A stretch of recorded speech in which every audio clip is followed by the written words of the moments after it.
Gente, voltamos aqui ao nosso bate-papo com o Geraldo Câmara de hoje, conversando com a Márcia Lúcia Paz Caldas. Que nome bonito, né? Olha o nome bonito danado. Que é analista e eu vou chamar de a representante do Ministério da Previdência dentro do Estado de Alagoas. Não é? Claro que é. E com o Alberto Pires, que é auditor no nosso Tribunal de Contas. E eu deixei uma pergunta no ar quando a gente falava sobre essa questão do cadastro nacional que vai ser feito para tentar, pelo menos, fiscalizar melhor esses repasses, o que acontece com o dinheiro dos servidores e que não deixa de ser o dinheiro também do contribuinte de um modo geral. Com certeza. Ficou a pergunta, lá vem a resposta. Com certeza. E boa. Lá vem a resposta. Então, o que vai dar resultado para essas questões é o sistema que eu falei, os sistemas de regimes próprios de previdência social. Ele é composto por 3 ferramentas, sendo que uma delas, que é o carro-chefe, que nós estamos chamando de CIPREV Gestão, é o banco local do ente federativo. Nesse banco local, ele vai fazer a gestão de todas as informações dos seus servidores ativos, aposentados, pensionistas, dependentes, e ainda vai ter a possibilidade de realizar, por meio desse mesmo sistema, o censo previdenciário. Tudo isso de forma gratuita. O Ministério da Previdência desenvolve esse sistema por meio da sua empresa de tecnologia, que é a Dataprev, e oferece gratuitamente a todos os entes federativos com suporte. Nós ministramos os treinamentos, tentamos ao máximo viabilizar o ente federativo para que ele possa implantar esse sistema. Esse sistema tem diversos relatórios que possibilitam a geração de cruzamentos, por exemplo. De cruzamentos, exato. Ele vai transmitir, por que ele deve fazer o censo previdenciário?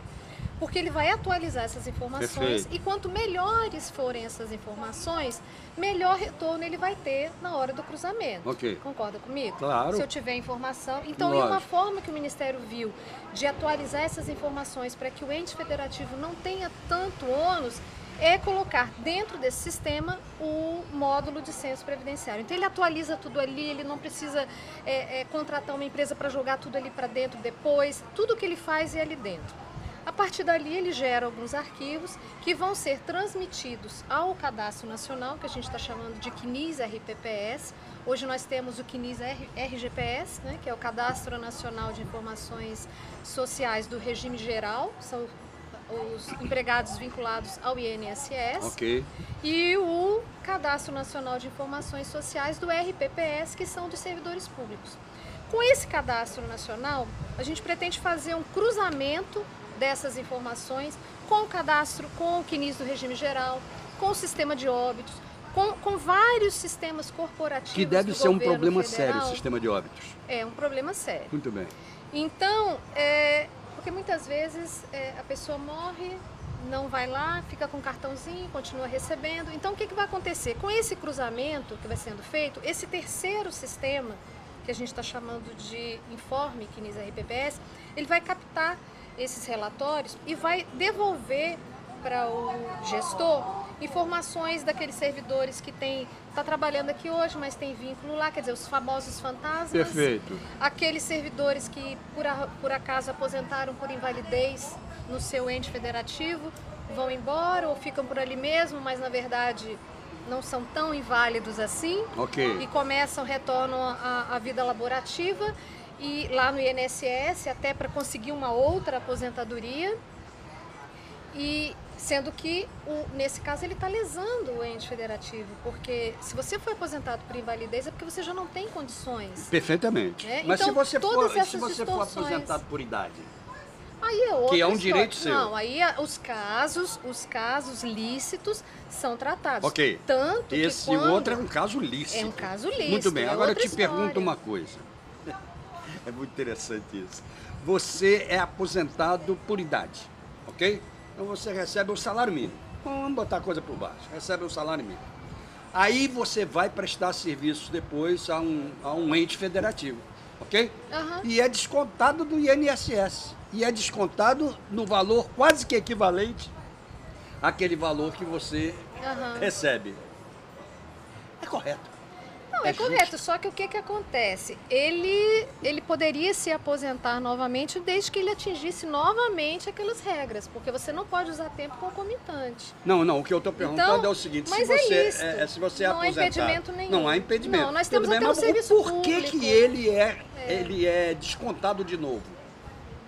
Aí ele me pergunta, não é uma me grande abraçar, pergunta? Né? É uma grande pergunta, foge a minha competência. Não, eu mas faço essa realmente. pergunta porque eu acho um verdadeiro um negócio assim, sem sentido. O que Mas você acha, você sabe Alberto? que muitas pessoas às vezes se aposentam, não por idade, porque você não consegue atingir o tempo, mas por tempo de contribuição e outras, e ele consegue ter aquele tempo e se colocar no mercado novamente. Okay. Até os próprios servidores públicos, que às vezes ele precisa, por exemplo, de 30 anos e X de idade.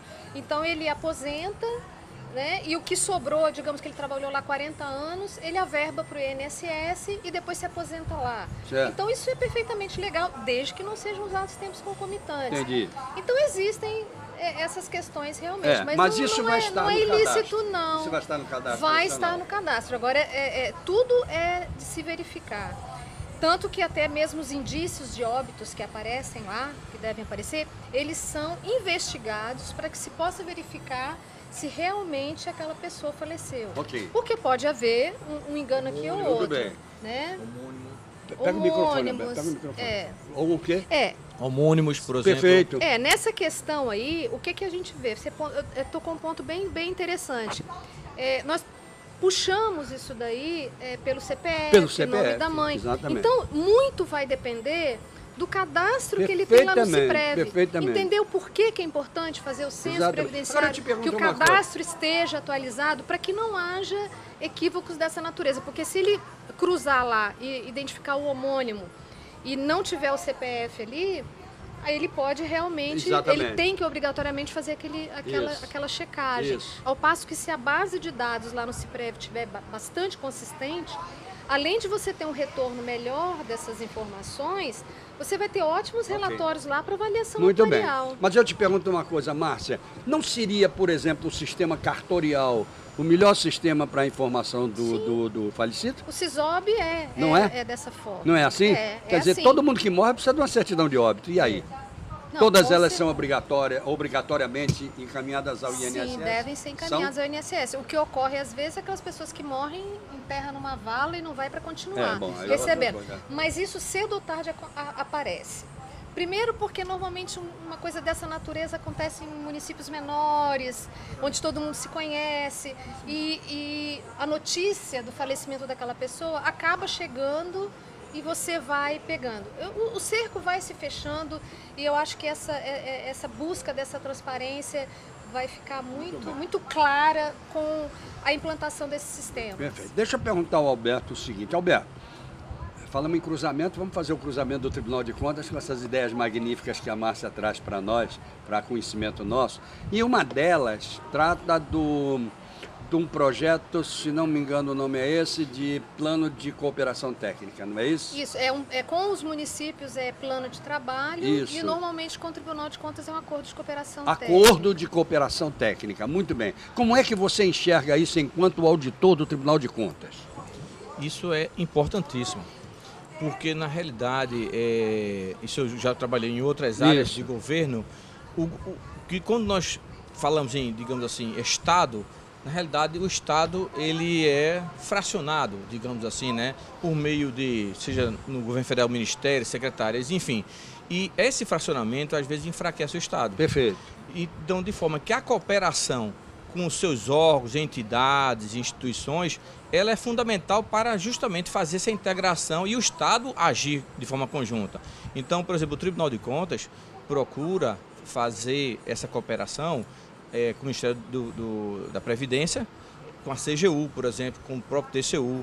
Inclusive, nós temos uma Associação Nacional dos Tribunais, chamada ATRICOM, Associação Nacional dos Tribunais de Contas. Nós também nos relacionamos muito bem com o Ministério Público Estadual e Federal. Perfeito. Inclusive, aproveitando isso, sobre cooperação, por exemplo, no bloco anterior você até falou sobre apropriação indébita, como fica isso e tal. Então, por exemplo, o Tribunal de Contas, ao detectar uma apropriação indébita, no caso, vamos falar em previdenciária, né? previdenciária, ele já tem o dever de comunicar ao Ministério Público Estadual. Perfeitamente. Para que ele tome as providências no âmbito penal. Logicamente, sem prejuízo das providências do próprio Tribunal de Contas para ressarcir o dano e, inclusive, junto com os entes. Entendeu? Deixa eu ver uma coisa aqui, eu vou colocar um negócio interessante, acho eu. Pela ótica do Ministério da Previdência, não existe melhor órgão para uma cooperação técnica do que o Tribunal de Contas. Sem dúvida. Porque o Tribunal de Contas é o único órgão que tem acesso direto aos entes federativos dentro do Estado. É o único. Com que certeza. Eu não chamaria de poder, né? Não vamos chamar de poder, mas vamos chamar de... todos dependem do Tribunal de Contas, da análise de suas contas, etc. Então a gente tem acesso. Sim.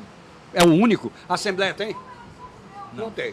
Aos municípios? A Câmara? A não sei quem? Não tem. O próprio governo do Estado tem? Não tem. Só o Tribunal de Contas.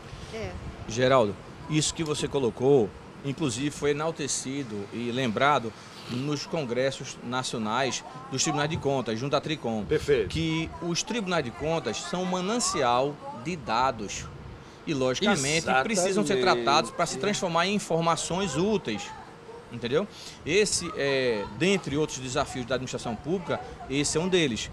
Mas um dos maiores desafios é justamente esse, a coordenação de esforços. Perfeitamente. Entendeu? Perfeitamente. E com certeza... Então é aí que esse acordo ele chega com uma força muito grande, não é, Márcia? Nossa, essa proposta, inclusive o tribunal está vindo com uma proposta muito bacana de auxiliar os municípios na implantação do próprio CIPREV. E isso vai favorecer o Ministério, o Tribunal e os próprios municípios. Certeza. Então é uma integração assim, muito bacana, que eu estou assim, muito empolgada. Olha, com e eu esse vou lhe dizer uma coisa, você faz bem ficar empolgada, porque o discurso do presidente que eu conheço há alguns anos, e sempre foi esse o discurso dele, ele reclamava porque o tribunal, na realidade, ele precisava capacitar e qualificar os municípios.